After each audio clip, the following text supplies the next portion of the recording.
There we go. Thank you very much. And thank you for whoever covered for me in my absence. That was fantastic. I'm now tethering off my phone. I hope this is going to work, but there we go. What I was planning to cover is just a bit of a refresher on what safeguarding is and what it's all about. Looking at a little bit about how we stay safe within Woodcraft Folk and what we have in place, how to raise concerns, and what support is there to help you when you do, and then where to go for further support and advice. So I will press on with that. So hopefully some of you will already be at least slightly familiar with the idea that when we talk about safeguarding, we are talking about an all-encompassing holistic approach to keeping everybody, particularly our children and young people, safe, whether that's safe from maltreatment or safe from anything which is going to impair their health or development. If we are safeguarding children effectively, we will be doing everything that we can to enable all children to have the best outcomes. We'll be keeping them physically and emotionally safe when they're part of our activities.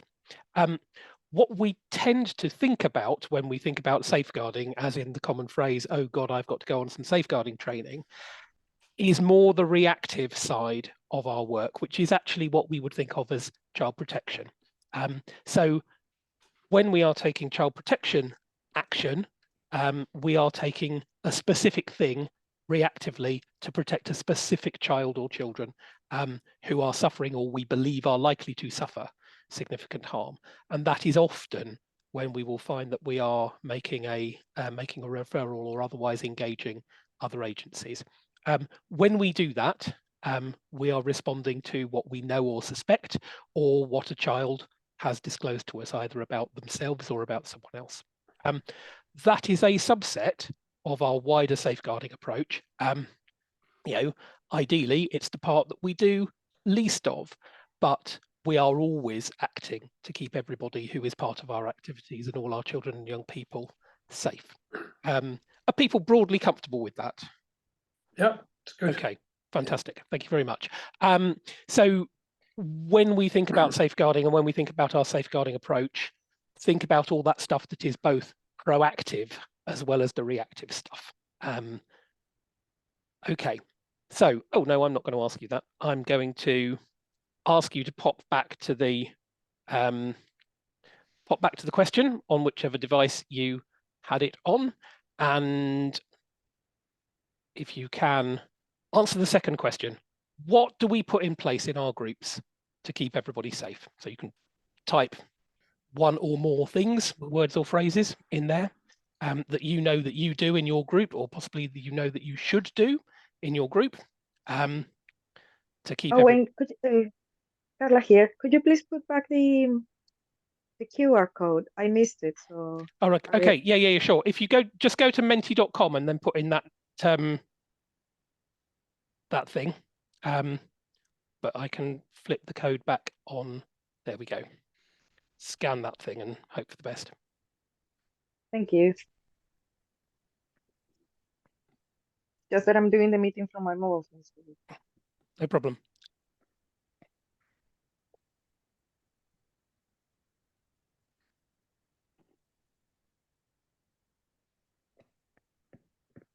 Okay, I'm going to pop back and see if you've said anything. There we go. Brilliant.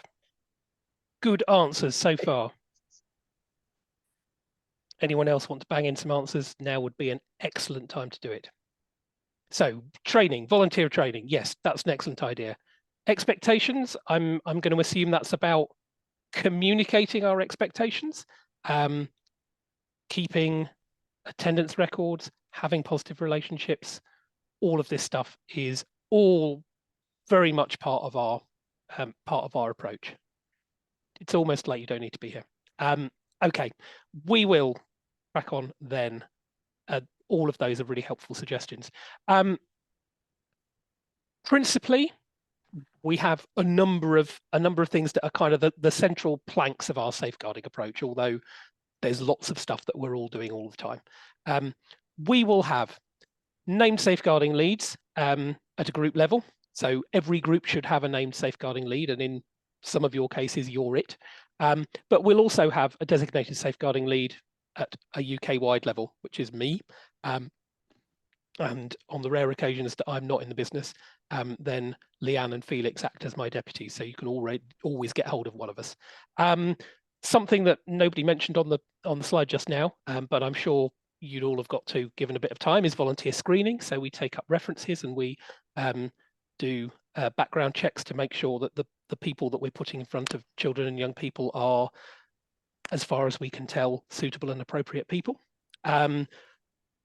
We get consent information and we register the young people who come to our groups, as somebody mentioned.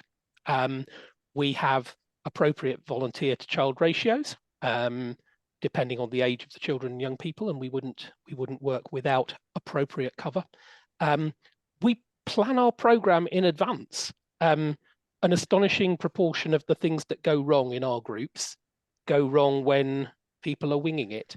And a program that is planned and communicated to each other in advance is always going to be safer for the children and young people than a plan that is being made up on the hoof. And we put appropriate first aid cover in so that when things go wrong, which they do, children bang heads under parachutes, it happens all the time, that there is a response in place to respond to it.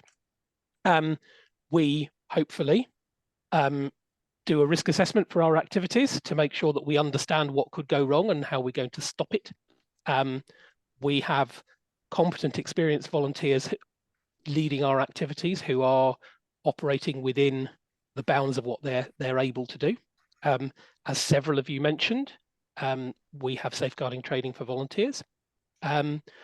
Where possible, we would avoid and advise groups to avoid one-to-one contact between an adult and a child. And if it's necessary to do that because there's, I don't know, some personal care or something that needs attending to, be very clear about who's doing that the child is comfortable, how long it's going for, and all the rest of it. Keeping parents and carers informed and updated about what we're doing, and reporting and record keeping of the actions that we take. Not an exhaustive list, but perhaps a summary of some of the key things that we will do and should be doing all the time, should be part of our routine, as somebody said earlier, for how we run activities at a group level, at a district level, for our camps and residentials, to make sure that we're providing an environment and a framework that is safe for children and young people, and therefore also safe for volunteers to operate in. Okay. Any of that came as a massive shock or a goodness me, we don't do that round here? I'm hoping not. Excellent. So where do you go to understand what you should be doing? We have at the top of our kind of hierarchy of stuff, we have our safeguarding and our health and safety policies, which are where we make very, very broad statements about how we at Woodcraft will keep people safe. On a day-to-day level, those are not desperately helpful in terms of determining what you do and how you do it, but they are the kind of the policy statements that everyone should be broadly aware of. Where it gets more operational and more relevant to what you do is the various procedures and guidance that sit under that, whether that's the detail of how we screen volunteers and who needs a PVG or a DBS and who doesn't. It's the policies and procedures about how we communicate online and things like that. What's really important, and what I would hope and expect every group has got in place, is the local safeguarding plan. And there's a template on our website which makes it dead easy for you to answer the questions that about how it relates to your group. But really that local safeguarding plan is, if you like, the bridge between the policies and guidance and the so on at the national level, and all the things that I tell you ought to be doing, and the stuff that you actually do on a weekly basis in a drafty church hall in Clapham or wherever it happens to be. So the local safeguarding plan takes you through those expectations one by one and says, right, how do you do it in your group with your adults? And that really is your key document. And as local safeguarding leads, you're not the only person who ever touches that document or ever suggests what goes into it, but you're really the custodian of it, and you're the people that make sure that it is known, understood, lived and shared among the adults that you're working with to deliver activities for children and young people. It goes hand in hand with a risk assessment. It is perfectly acceptable to have a standard risk assessment that covers your normal range of stuff at your normal meeting venues. If you do what some groups do and alternate between meeting outdoors and indoors, maybe have one for the park that has a discussion about how you're going to manage dogs and members of the public, and one for your church hall, which talks about how you're going to manage the children climbing on the chairs that are stacked at the back of the room, or whatever it happens to be. But that you do not need to be compiling a detailed risk assessment for every single activity that you ever do. It's quite enough to have one that covers crafts and games and running around and juice and biscuits and a little bit of whittling and those things that are in your normal range of stuff.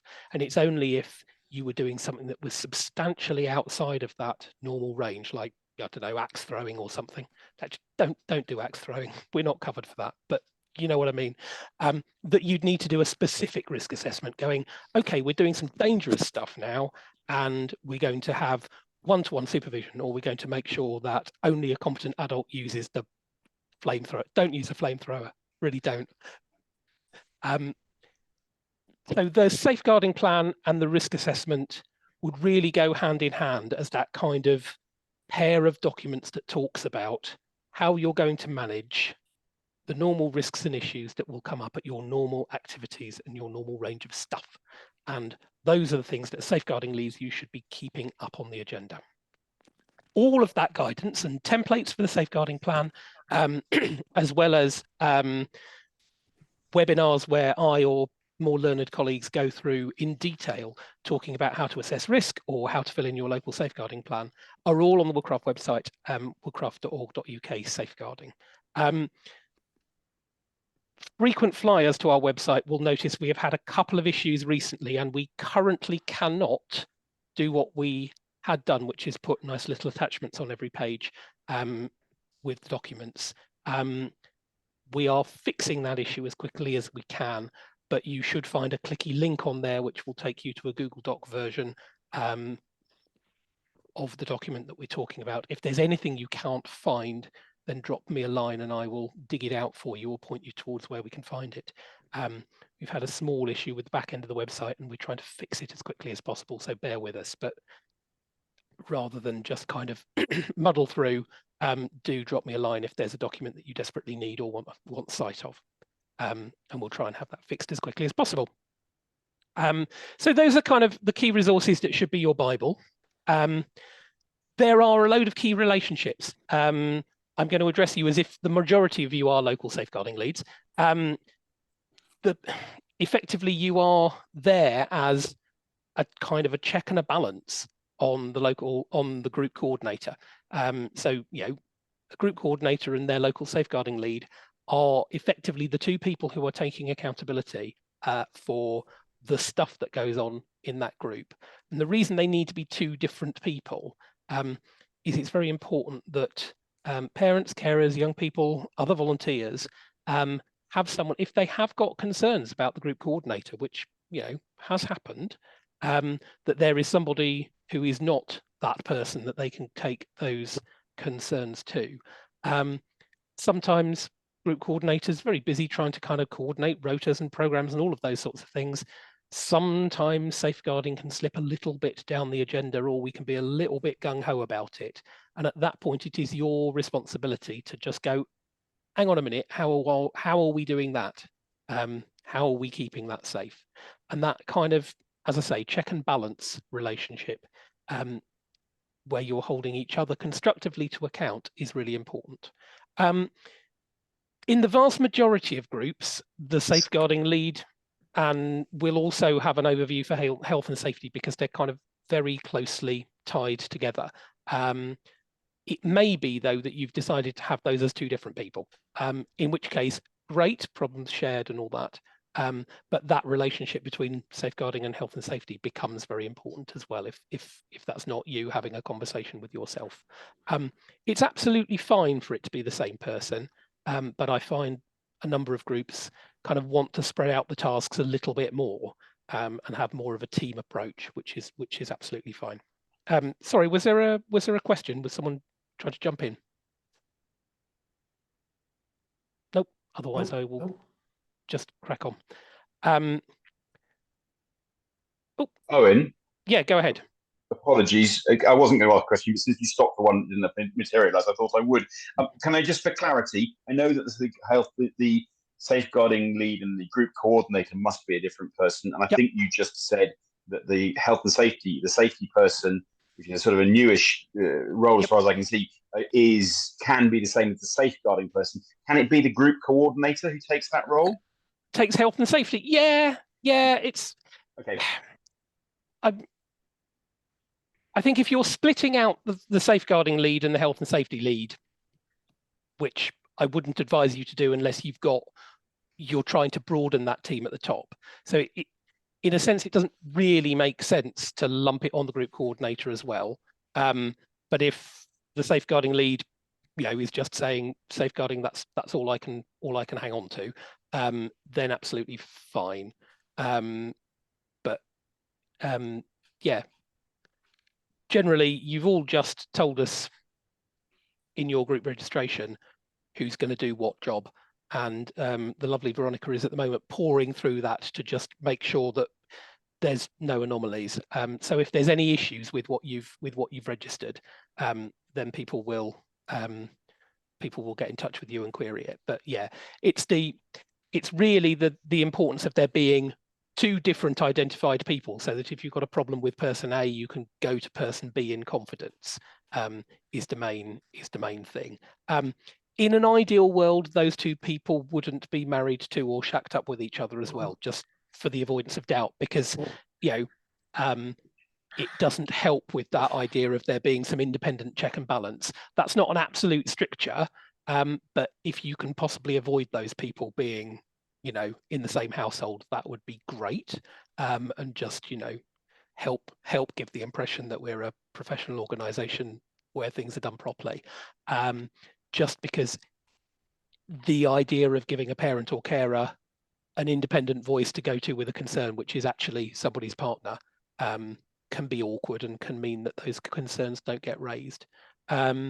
If you've got any concerns about that, though, do drop us a line, and we'll try and help and advise as best as we can.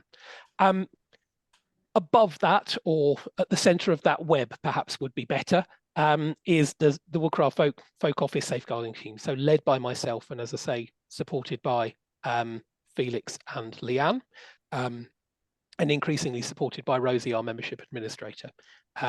So we are your point of call for any queries or concerns, or if you want to know something that you feel you don't know. But also, if you've got people who are concerned or want to skip a level or don't feel that they can raise something directly at a local level, then by all means point them towards us, and we can respond as well. Carla, you had a query. Yes. I don't know if you are going to keep talking about this slide, but I have a question when it comes to volunteers, parents, and carers and young people, because I run the wood chip age in my district, and parents do stay during the session. I have made the point with my district that we don't meet more often than once a month. Which is, I think, the frequency before asking these parents if we were to meet more often. Would you need to DBS them at that point? Yes. Yeah. Or at least ask them. So I have asked the district to clarify with you, actually, in the national office, if I need to ask the parents to read the acknowledgement of having read the policies, that there is this or more acknowledgement of having read our safeguarding and health and safety. So, tell me what you think, so I can head down to my district. Wood chips are a bit different, because by and large, unlike an elfin group where parents may very well drop off their kids, in the majority of wood chip groups, so dealing with under sixes, people are usually attending with their parents or with a parent or a carer or a responsible adult. Consequently, adults who are attending in that capacity, I mean, they're not volunteering to run the session. They are bringing their kid along to participate in because they're very small and might need help and support or changing or feeding or any of those things. That's not in the same bracket as volunteering to take responsibility for other people's children. We need 2 DBS checked adults who are full members of All Craft Folk to make sure that our insurance is in force and that somebody is taking responsibility for the safety of the session as a whole. But you don't, even if you're meeting more than once a month, which is usually the threshold for what they call regulated activity, so where you would need a DBS if you were looking after other people's children, if you're just coming as a participant in a wood chip group, you don't need to DBS every single adult in the room. I would say that it would be really sensible to make sure that everybody who was going to be in the room had seen probably not our full, 12-page safeguarding policy, but a short statement about what's important, how we keep people safe, and how we do it in that room, and your local safeguarding plan.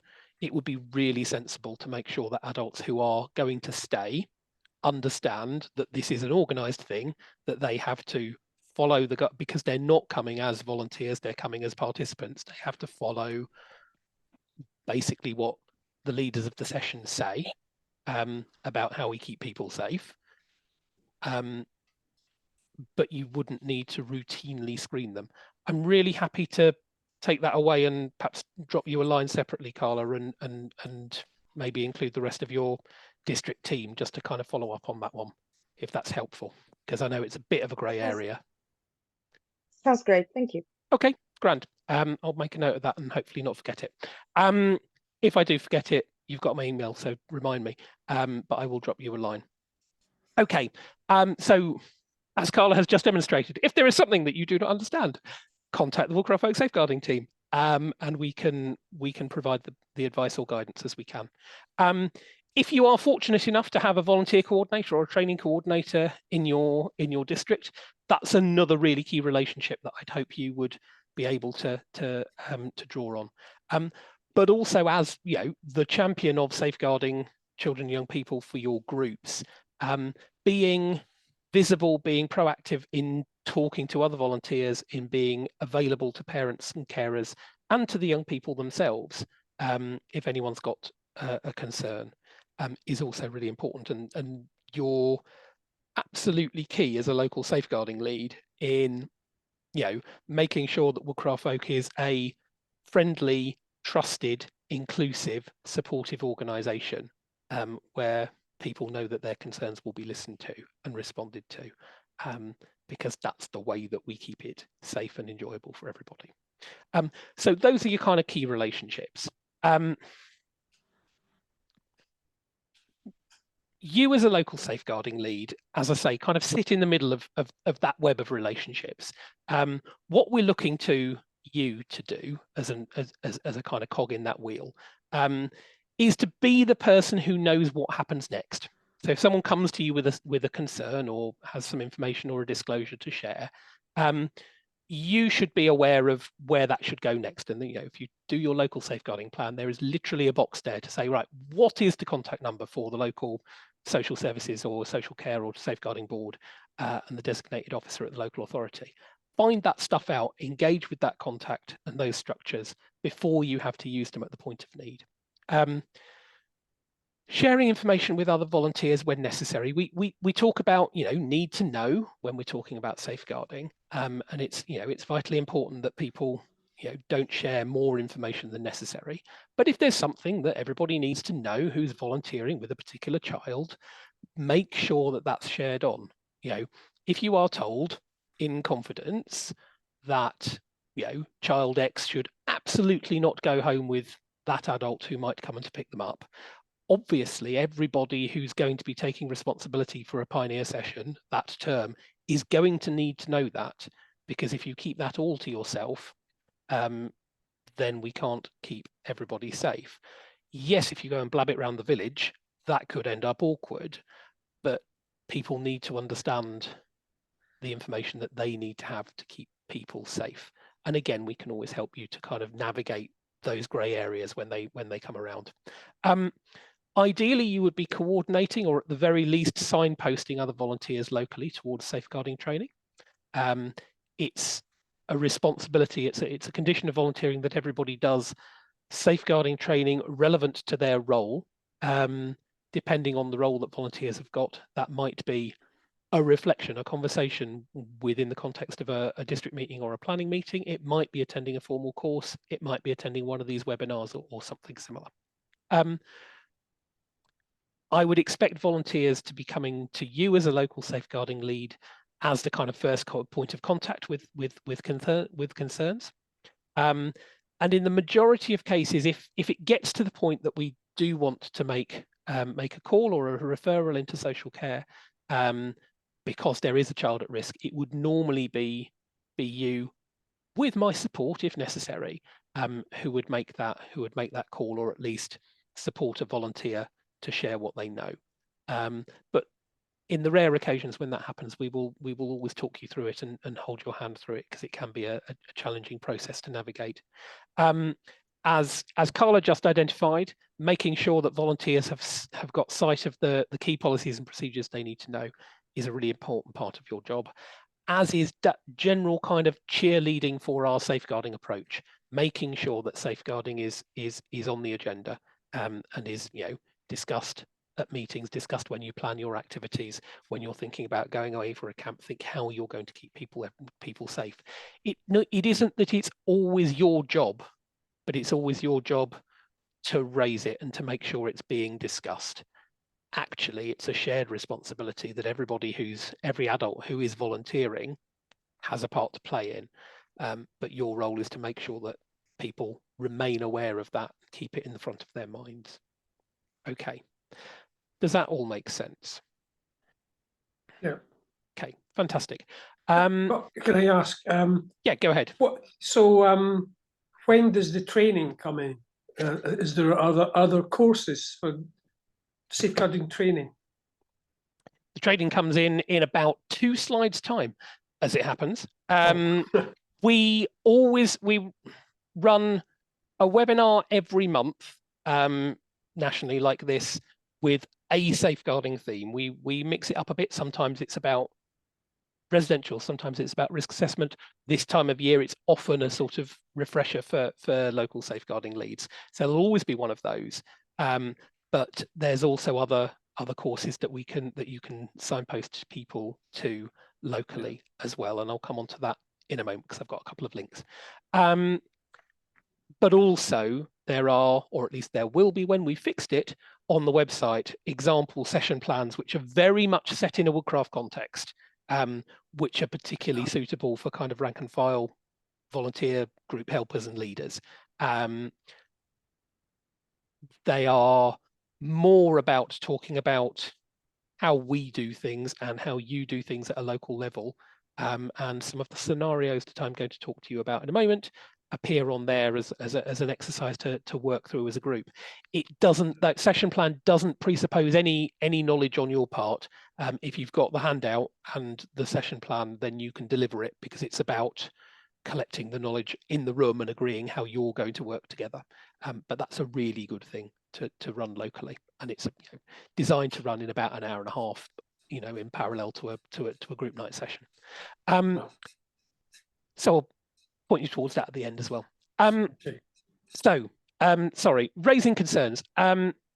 You, or indeed any volunteer that you work with, if you take one thing away from this discussion, it is that your job is always to share worries, nagging doubts about a child who might be suffering abuse or neglect in their home or in any other aspect of their life.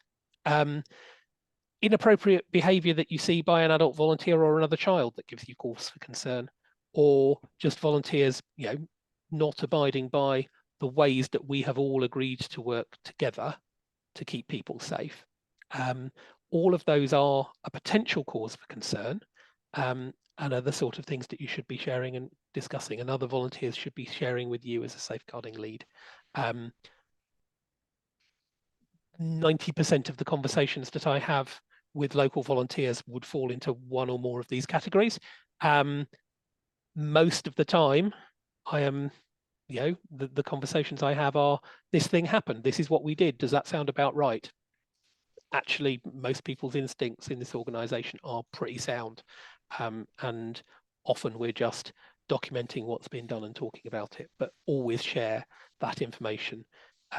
If you've done any of the training that was offered by local authorities and safeguarding boards, you will have drummed into you the incidents that have happened when people have had nagging doubts that they have kept to themselves rather than sharing with the proper authorities.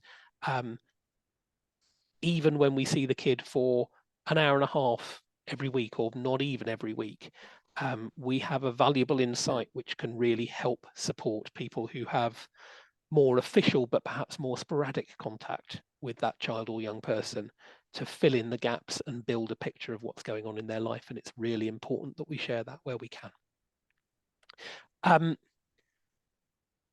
If you have a child or young person who is obviously in immediate danger, then your recourse is always to contact the police on 999, not because a crime has been committed necessarily, but because they are the people who can remove that child to a place of safety. Otherwise, you would expect the local safeguarding lead to be the first port of call. Contact me, or one of my deputies will step in if I'm not around. We will respond to you unless the world is falling apart. We will respond to you within a working day, and provide advice on the next steps. What's really important at that stage, where you've got a concern, even if it's just being dealt with locally, some record keeping about that, so that at some point in the future, if there are questions asked about how we responded as an organization, or what we knew and what we shared, then having a clear timeline of that, and who did what and who said what to whom when, is really important. And we can advise you as the situation develops, when that needs to be logged with us or whatever.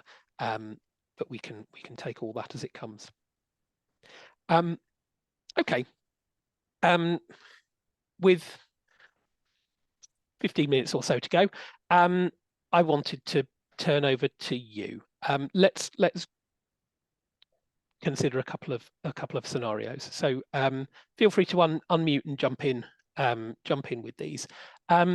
You might encounter scenarios at a local level that relate to something going on in the home, incidents in the group or online, incidents between children and young people, or inappropriate behaviour by adult volunteers. All of these can and do happen, and are to some extent a normal occupational hazard of working with children and young people, that these things will happen from time to time. Take this one, for example. An 11-year-old turns up at, sorry, typo there, at your pioneer group and asks to join in. He's not accompanied by his parents or carers. Do you think there's a safeguarding issue there, and how would you respond in your group if that happened to you? Someone chip in, someone start us off.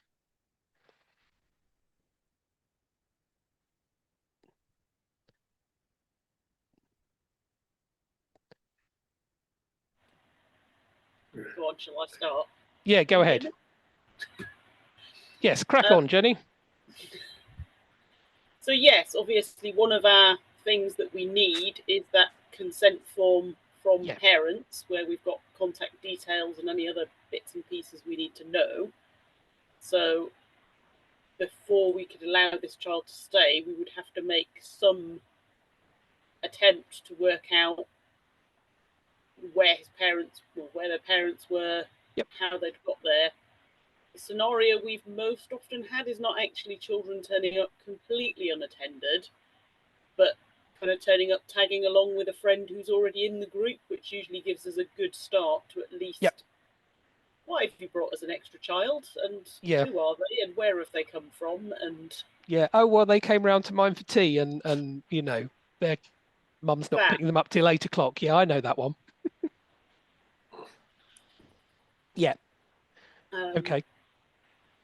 If they were genuinely on their own in some of the areas they'd be in, then yeah, I would be looking at it as an even bigger question, because it would be quite unusual in those areas for us to have pioneer age children just wandering the streets. Yeah. And that's, I mean, that's a really important point that Jenny's made, because it is to some extent contextual. It depends where you meet and what the nature of the area is that you meet and how normal that is for a thing. Frankly, I mean, as far as I'm concerned, it makes an awful lot of difference whether it's winter or summer, actually. You know, this time of year, my pioneer group meets at what feels like very late at night, and it's dark and it's cold. Whereas if we're in the, you know, if it's high summer and we're hanging about in the park, feels like much less of an issue for there to be unaccompanied kids hanging out in the park who might like to join in. Does anyone wildly disagree with anything that Jenny said, which is otherwise an exemplary response? Nope. Nope. No. Yeah. I don't disagree. Okay. Sorry, do you mind if I jump in? Yeah, no, absolutely. Please do. I don't disagree, but a slight quirk on that is a situation that did actually happen to us. We are an adult, a parent-led cooperative, so we have a lot of parents turning up at group nights as a general rule. And one of the parents brought an additional child with them and said, "Oh, they're on a play date. Can they come to the group?" I don't know what your feeling on that is. The outcome was that they ate some biscuits and had an anaphylactic shock, which we didn't know about. So just to caveat the mild, don't worry, mild, but allergic reaction, I should say, rather than. But I'm just wondering what your take on that is. I mean, that is an object lesson in why you would, in an ideal world, know about the support and health needs of any child that you are taking responsibility for.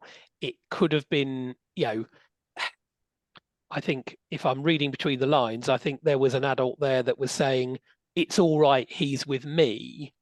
But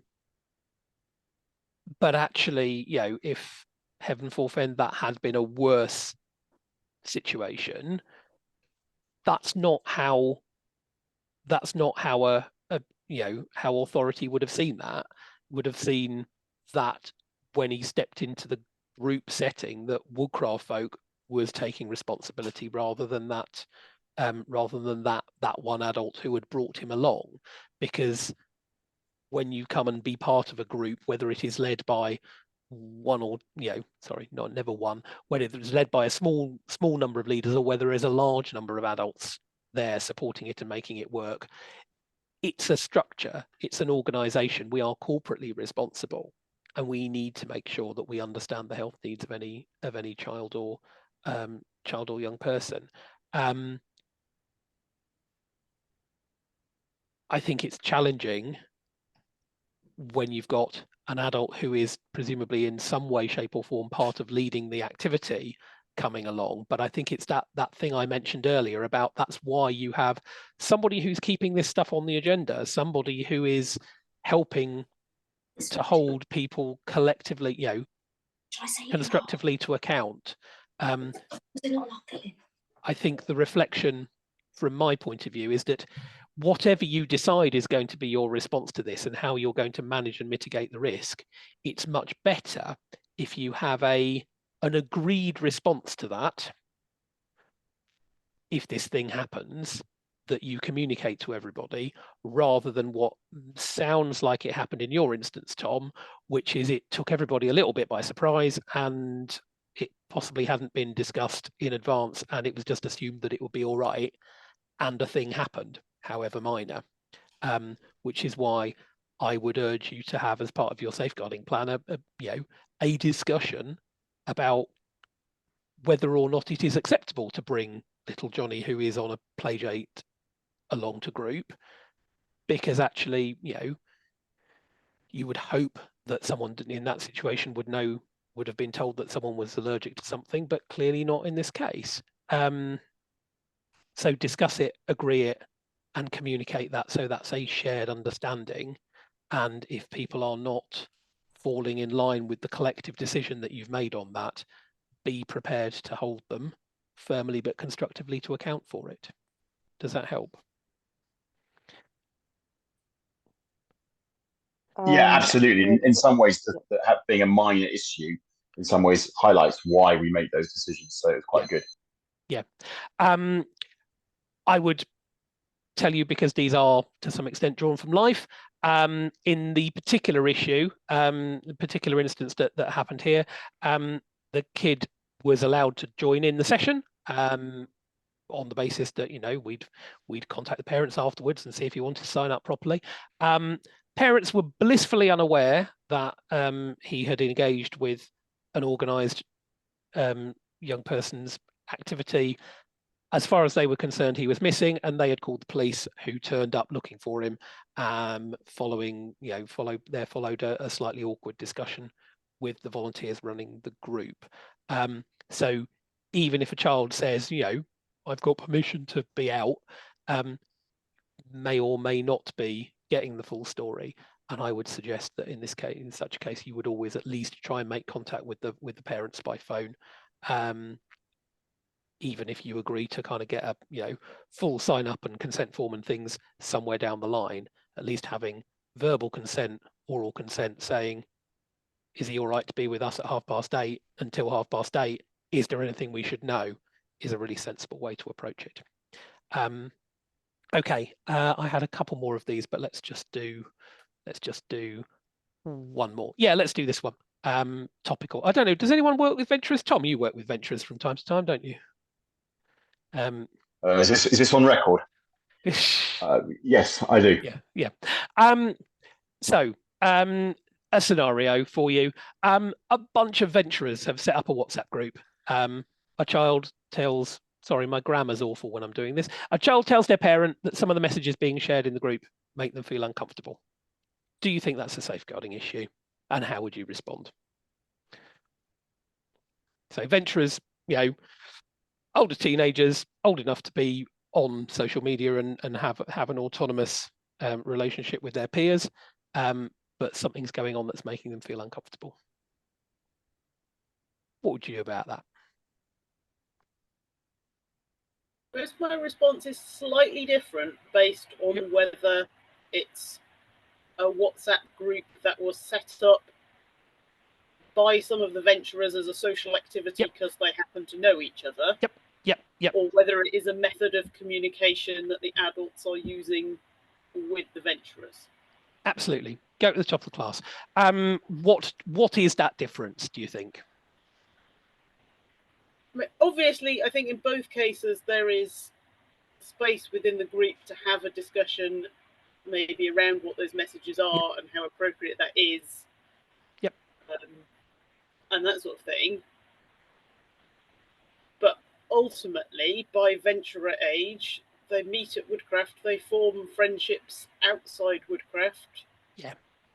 Doesn't necessarily involve every child in the group. Yeah. There's sorts of other dynamics going on. And I think that's the key, and this is the area that I know quite a lot of groups are having to navigate and are finding a bit challenging at the moment. Just because it has been set up by a bunch of people who all go to Woodcraft, it may even have a Woodcraft bloody logo as the icon, it doesn't make it part of our organization's communication and therefore something that we can be held accountable for. And it's really been important to be clear whether it is an official space, in which case we should be applying our usual guidance to it, which is basically that we would treat online spaces like offline ones. There should be 2 adults present in the room or on the chat, and that we should be actively, reiterating ground rules and zapping messages that fall short of how we've agreed that we're going to respond to each other. This isn't one of those. It's not a space that we're accountable for. As Jenny said, it might not include all the people in the group, and that also might be part of the issue. I've certainly had the issue of groups, WhatsApp groups which specifically exclude some people. We have to some extent respect the notion that young people are organising themselves and their social lives autonomously, and they don't have to be friends with people. But it doesn't mean that just because we're not accountable for the space, that we're not responsible for the well-being of the children and young people in that space, because we are at the end of the day youth workers who are working with them. And particularly if there is something that is being shared by one member of our venturer group that is making another venturer uncomfortable, that's something that we do need to tackle. And I think, the suggestion of talking about, what is safe and appropriate to share and how it makes other people feel when we share things that breach those boundaries and guidelines is a really sensible one. But I think that, increasingly being clear about, is it a Woodcraft space that we're accountable for and therefore we are holding, or is it just a space where some of our young people happen to be that we as an organisation can't be held accountable for? I've certainly had discussions to go, this WhatsApp group can carry on, but cannot be called, Bristol Venturers, because it's really important to be clear, and particularly to be clear to parents and carers that it's not a space that we're providing any kind of quality assurance of.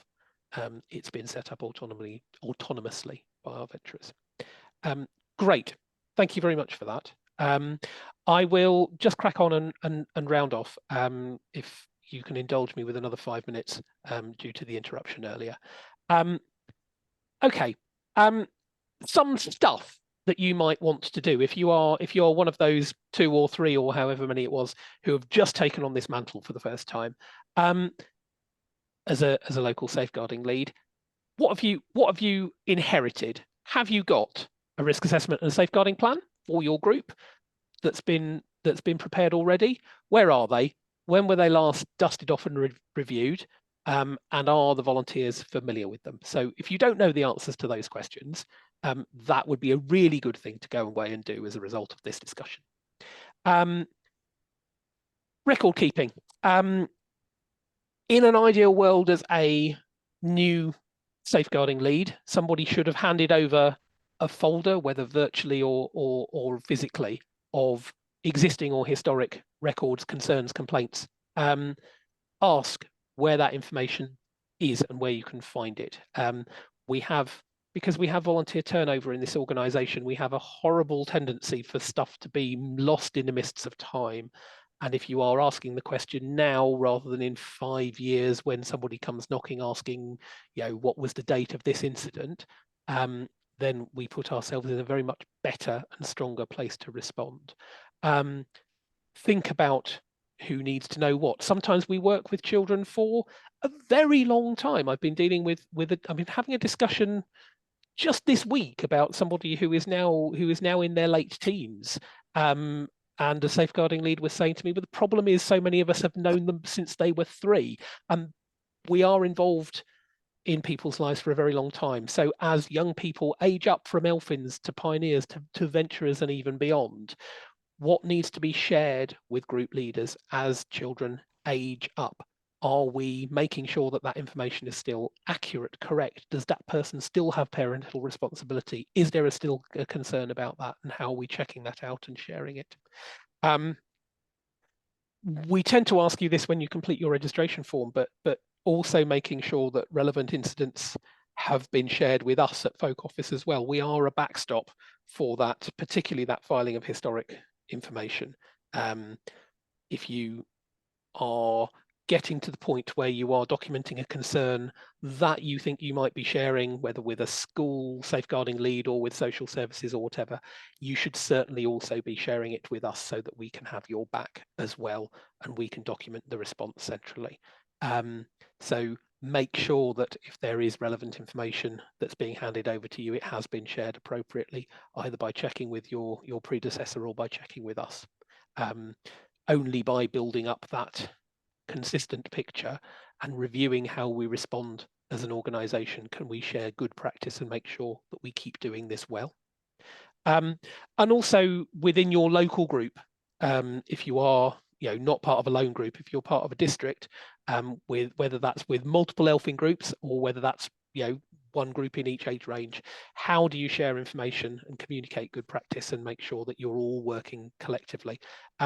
Big districts, I know lots of them have, almost like a safeguarding committee made up of the safeguarding leads from each of the groups, who will just kind of provide a bit of mutual support and supervision and information sharing, and sense checking, and that can be a really constructive way to work together, and make sure you're not alone, and sense check your own responses. And I'd really advise you to do that if you're fortunate enough to be in a group with in a district with a number of different groups in, and we can provide advice or support to kind of structure those discussions.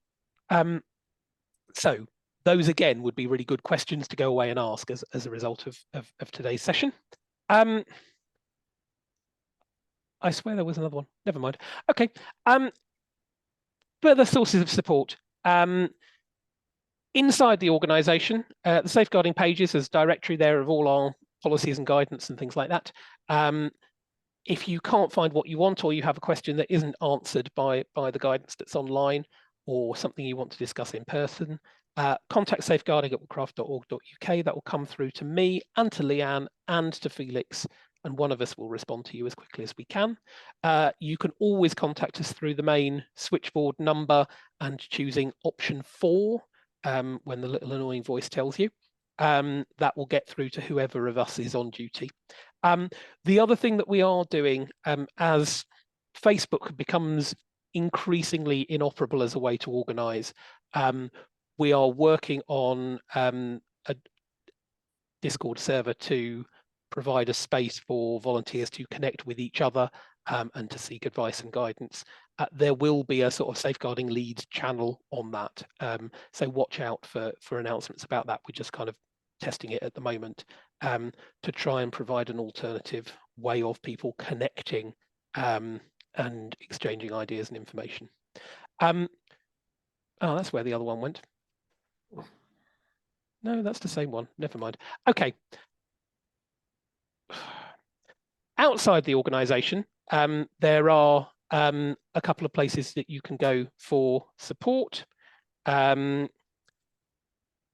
National Youth Agency. So, Doug, you mentioned earlier, where do we go for training? Well, the training I would advise all safeguarding leads and group coordinators to do is the National Youth Agency's Safeguarding in a Youth Work Setting, which is a free online course, but designed very much for volunteer youth workers. Just takes you through the basics that we haven't covered in detail here around sort of, signs of different sorts of abuse and referral routes and all those sorts of things. And that's our expectation for the sort of, basic training that people in your roles would do. The alternative to doing that for a safeguarding lead or a group coordinator is to do a basic introduction to safeguarding from your local safeguarding board. So the social care local authority setup. Many of those are online now, but if you can find an in-person course, that's great.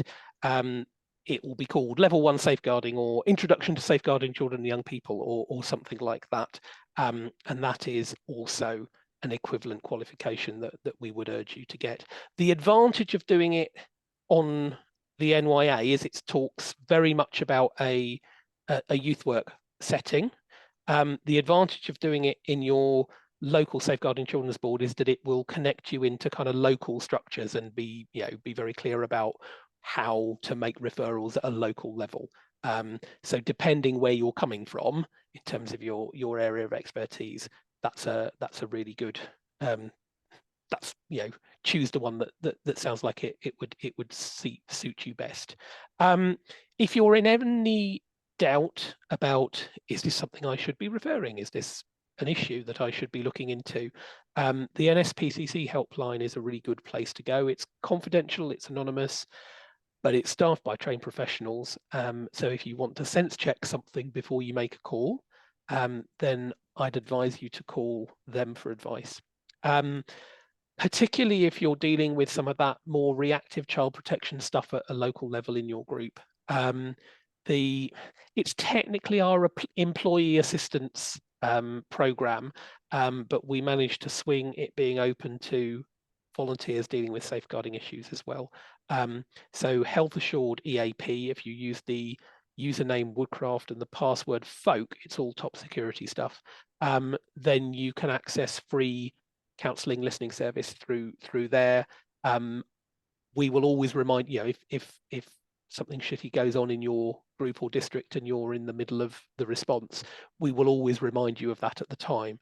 But if you're dealing with, whether it's just, whether it's dealing with concerns about a child or young person, or whether it's just that people are being dreadful to you and it's all getting a bit sticky, as well as talking to us, you can talk to counsellors at Health Assured in confidence as well. And if you have got the time and the energy to make proactive links with your local safeguarding partnership, or if particularly in your day job or whatever you're already plugged in, then your local safeguarding partnership, or whatever structure you have locally, increasingly MASH, which is a multi-agency service hub or safeguarding hub, is the way that some local authorities talk about it. I've also heard of a SPOA, which is a single point of access. Whatever structure you have locally, then learning your way around that and who the key individuals are that you should be making contact with if something happens, it is always preferable to do that before the point of need, so that you are confident and assured on the rare occasions that you will need to pick up the phone and make a referral. So those are all things that you can very helpfully do to provide yourself with a little bit of support and resilience at a local level as well. But fundamentally, we're always here during the working week. Pick up the phone, drop us a line, and we will arrange a time to chat by phone or video call or whatever it happens to be. We would always rather that you sought our advice or asked us a stupid question, rather than that you muddle through and bore it alone, because only when we work together can we provide a safe environment, learn from our successes and from our mistakes, and make sure that we're doing the very best by all the young people that we look after and we have stewardship for. Thank you very much for your time. Sorry about the technical issues and therefore running a little bit over. If anyone has any questions, I'm very happy to address them now, or alternatively to pick up the phone at a later date. But I'm also conscious that many of you will be keen to get off and get on with the rest of your evening. So thank you very much for attending.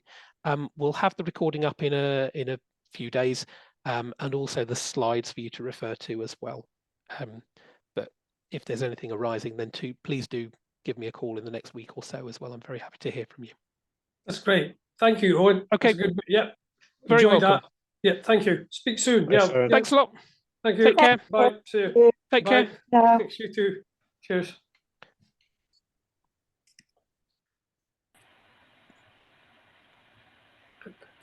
Jenny, do you just want to stay on the line? Yeah, if that's easiest, that'd be good. I mean, might as well. Yeah. You turn the recording off for me then. Oh, yeah, that's an excellent idea. Shall I do that? Yes, please. I'm sure you would trim it, but